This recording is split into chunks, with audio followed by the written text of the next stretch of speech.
Hello and welcome to the Climbing Daily Wednesday news show. Hugo's off filming, so I'm all by myself. I've never done this before. Think of what I can do. So let's start off with a roundup of this weekend's IFSC action.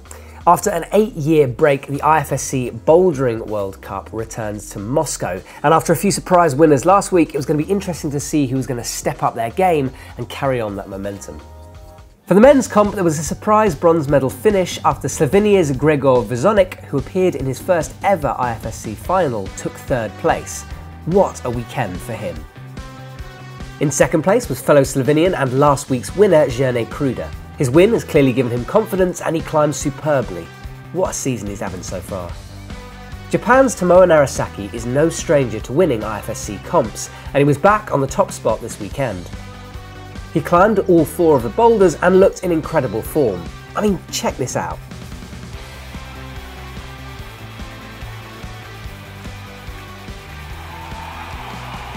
In the women's comp, it was Japan's Akio Noguchi who added to her massive collection of medals with a bronze in Moscow, proving once again that she is the queen of consistency. Japan's Miho Nanaka, who won last weekend, was looking to improve her overall title chances with a strong performance. She didn't disappoint and got the same score as the winner. The points had to go back to the semi-final scores, which meant she was pushed into second place. Slovenia's Janja Gambret always threatens for the top spot, regardless of which discipline she's taking part in. She flashed the final boulder, which gave her enough points to take the win. So a pretty cool weekend of competition, and for me it was super interesting how the Slovenian and Japanese teams just dominated everything. I mean, no one else really got a look in. And this was something that we'd seen starting to happen last season, especially with the Japanese athletes really coming on strong. And that Slovenian team, we know the amount of depth that they've got in it. I mean, we turned up to Studio Blockmasters and they had their entire team there, and I think it was like, there was at least 10 of them all hanging around climbing, and like Gregor to step up and get that third place is incredible, but it just shows the depth and the training available in that Slovenian team. Like, it's very cool, and it's interesting because when you go to these events, you see these teams working together, and the Slovenian team just seems so switched on. Like, all the coaches are right there, all the athletes are on point, so yeah, complete dominance from the Slovenians and Japanese teams. It's going to be interesting to see how that develops over the season. And talking about the Slovenian team, I found it quite interesting that Janja, you forget how young she is. So she said in an interview for the IFSC win that she was just about to finish high school. So think about it, she's been doing school full-time and competing full-time as an athlete and winning all the time. So it's going to be pretty incredible when she quits school and focuses purely on climbing. So she's dominant already. Can you imagine what she's going to be like when she can dedicate all her time to it? She's not actually doing the full IFSC bouldering season this year. And in fact, I think this is the last one until July maybe, but I may have got that wrong. But it's going to make it easier for her rival Miho Nanaka, I reckon, because I mean, obviously Miho doesn't need to compete against Janja all season. And with Shauna Coxey still looking a bit injured and coming back through that process, I have a feeling this could be Miho's season, but I don't want to stick my neck out too early and predict it, but I suppose I just did. So I'm thinking that it's Miho's to lose at the moment, but time will tell. And on the sort of subject of this, theirs to lose, it's very interesting to see this confidence boost that some of the athletes have got through winning. I mean, Jerne, last week winning it, and this week he just looked so confident. Like, every move he was on it. It's normal dynamic jumpy style, but I think there's such small margins sometimes between sticking some of these moves, and that extra little bit of confidence that win has given him has clearly just given him a boost. So yeah, hopefully he can continue that role through the rest of the World Cup season. So that was the weekend's IFSC news. Let's move on to some more news. Nalle Hukkataival and, I'll read his name, apologies if I butcher this, Giuliano Cameroni, I did butcher it, I'm very sorry. They've made the first ascent of an 8B arete high ball, which they've called Deal with the Devil. There have been numerous routes already climbed on this 12-metre high boulder, but this was the first time the arete has been climbed. What's special about the boulder is its significance to Switzerland.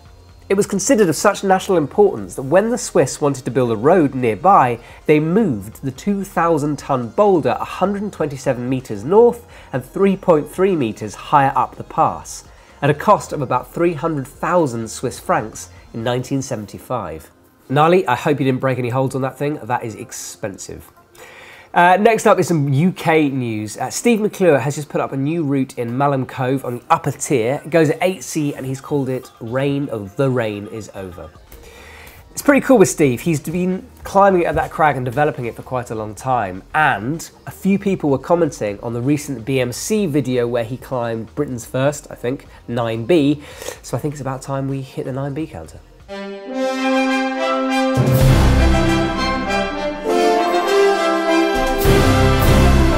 Of course, Steve isn't on the 9B counter. That was last year, 2017. This is 2018. The rules are clear, and as much as I'd love to shove him on this thing, I can't. Another week of failure.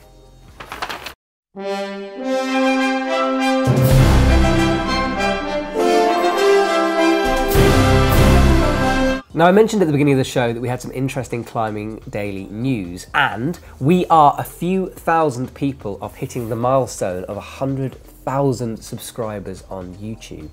And this is a little bit crazy for us. The YouTube channel is something that, so if you know our business model, we push people towards our website, and as part of the videos we can sell gear and things off that. And our YouTube channel is something that we don't really promote. We just upload the videos on it and sort of let it do its thing. And it's kind of incredible how much it's stepped up in the last couple of years. I was looking at the stats, and I think we've gained 56,500 subscribers in the last year and a couple of months, which is massive for us. And it's, when we're out and about doing these shows and we're producing them and we're filming them and we're researching content and we're working out what to put up, YouTube is one of the ways that we can check to see how we're doing, because with you guys' comments and the graphs that we can see of when you're subscribing or dropping out or liking videos, we can see a trend and we can see which videos do well. And it's a fantastic way for us to tell when we've nailed something or when we haven't nailed something.